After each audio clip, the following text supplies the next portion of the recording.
설국열차의 맨 마지막 장면 기억나시죠? 남궁민수는 바깥에서 사람이 살 수 있을 정도로 따뜻해졌다고 판단했고, 이제 사람들은 설국열차가 아닌 밖에서 살아야 된다고 믿었습니다. 남궁민수는 엄청난 양의 크로노를 모았는데 이걸로 뭘 만들었냐? 폭탄이 새끼야. 내가 냄새나 큰 것 맞추고 2년 동안 이걸 모을 줄 알아. 문 한번 제대로 열어보자고 모은 거지.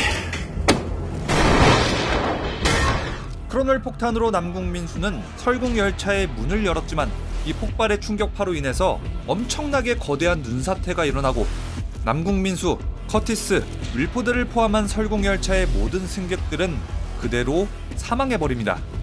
오직 요나 그리고 티미, 이렇게 두 사람만이 살아남아서 열차 밖으로 나왔죠. 남궁민수의 예상대로 날씨는 사람이 살 수 있을 정도로 따뜻했습니다. 그래서 요나하고 티미는 바로 얼어 죽지 않았죠. 그런데 이 두 사람은 북극곰을 발견합니다. 이 북극곰은 생태계에서 최상위 포식자인데요. 이 북극곰이 있다는 것은 그 아래에 있는 포식자들도 존재한다는 겁니다. 즉, 지구의 생태계가 정상적으로 돌아가고 있다라는 뜻이죠. 아니 근데 포식자가 어떻고 생태계가 어떻고 지금 그게 중요한 게 아니다. 요나가 지금 북극곰을 만났는데 요나가 북극곰한테 사냥당하는 거 아니냐, 그러니까 얘한테 죽는 거 아니냐, 이런 생각이 들잖아요. 자, 이에 대한 정답은 설국열차 원작 4권 종착역에 나와 있습니다. 사실 저도 여기서 요나가 갑자기 튀어나오길래 조금 깜짝 놀랐는데, 그러면 아주 간략하게 설국열차 원작 4권 종착역의 이야기를 해드리겠습니다. 제2설국열차의 지도자 퀴그는 의문의 신호를 포착합니다. 그 신호는 바로 음악. 음악은 계속 바뀌었는데 이 음악이 계속 바뀐다는 뜻은 사람이 있다는 신호고, 이걸 계속 전파로 보낸다는 뜻은 전기가 있다는 신호고, 또 생존자의 존재, 문명의 존재 가능성이 매우 크다는 뜻입니다. 제2설국열차의 지도자 퀴그는 이 기차를 몰고 얼어붙은 바다를 건너서 의문의 음악이 흘러나오는 장소에 도착합니다. 그런데 이곳에는 정말로 생존자들이 있었고 요나도 그 생존자 중에 하나였습니다. 퀴그를 만난 요나는 이렇게 얘기합니다. 열차가 터지고 산사태가 났다. 나와 티미를 빼고는 다 죽었다. 우리는 북극곰을 만났다. 북극곰은 우리를 찢어 죽이려고 했지만은 우리는 결국 북극곰을 죽였고 곰 고기를 먹으면서 생존했다. 곰고기가 맛은 없더라. 에? 곰을 죽였다고? 도대체 어떻게 죽였누? 아니 뭐 그건 그렇고 곰 고기도 먹었다고? 하여튼 요나가 여기서 곰을 죽이고 곰고기를 먹었다 라고 설명하는 부분이 있는데 굉장히 태연하게 얘기해요. 뭐 별일 아니라는 듯이. 하여튼 요나는 계속 얘기합니다. 곰고기를 먹으면서 생존했고 계속 앞으로 나아갔다. 그리고 아주 운 좋게도 이 생존자들이 있는 건물을 발견했고 우리는 이곳으로 숨어 들어왔다. 자, 여기서 요나의 대사를 한번 들어보고 있으면은 요나의 운빨이 진짜 개쩌는 것 같아요. 설국열차가 터져도 살아남아, 추위에도 살아남아, 곰을 만나도 때려 죽이고 곰 고기도 먹어. 그리고 생존자들이 있는 건물까지 찾아가서 무려 1년 동안 안 들키고 숨어 있으면서 살아남아. 야, 정말 대단하지 않습니까? 자, 어쨌든 설국열차의 주인공 퀴그는 곰을 발견했고 곰고기를 먹으면서 생존했다 라는 요나의 말을 듣고서는 바깥에서 인류가 생존할 수 있다, 그리고 바깥은 생태계가 생겼다 라는 남궁민수하고 똑같은 결론에 다다릅니다. 요나는 영화처럼 이 만화에서도 어떤 초능력 같은 걸 발휘합니다. 멀리 있는 것들의 소리를 잘 듣는 능력일 텐데 요나는 이 금지된 문의 반대편에 괴물이 있다고 말합니다.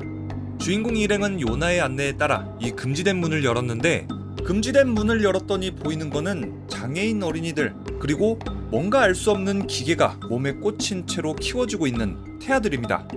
도대체 이곳에서는 어떤 일이 벌어지는 걸까요? 이곳은 원자력 발전소 아래에 세워진 퓨처랜드입니다. 이 퓨처랜드는 설국열차처럼 모든 것이 자급자족이 가능한 인류 최후의 보루입니다. 이곳에는 꽤 많은 사람들이 살아가고 있는데 이곳의 원주민들은 하나같이 요상하게 생긴 쥐가면을 쓰고 있습니다. 자, 하지만 이곳엔 지진이 일어나 버렸고 이곳의 원자력 발전소에는 균열이 일어났습니다. 방사능에 오염된 물이 비처럼 내리면서 이곳 사람들은 천천히 방사능에 오염됐고 시설도 모두 방사능에 오염됐습니다. 이 퓨처랜드의 설립자이자 지도자 매드 사이언티스트 윌프리드와 노라는 이곳 사람들에게 방사능에 면역이 되는 약을 투여합니다. 하지만 그 부작용으로 인류는 불임이 되어버렸습니다. 운 좋게 임신했다고 해도 이들을 낳아봤자 방사능에 오염된 아이들만 태어나게 됩니다. 자, 이렇게 아이들을 계속 낳아봤자 이 아이들은 인류를 지속할 수가 없고 다음을 이어갈 차세대가 없으니까 현 세대가 마지막 세대인 셈입니다. 그러니까 지금 퓨처랜드에 있는 사람들은 먹을 것도 풍족하고 공간도 충분하고 일거리도 있고 하기는 해도 다음 세대가 없이 멸망만을 기다리는 인류라는 거죠. 자, 그래서 퓨처랜드는 방사능에 오염되지 않은 새로운 인류, 깨끗한 인류가 필요했고 이곳의 지도자 윌프리드와 노라는 음악을 세계 곳곳에 전파로 쏘면서 전 세계에 퍼져 있는 설국 열차를 불러 모았습니다.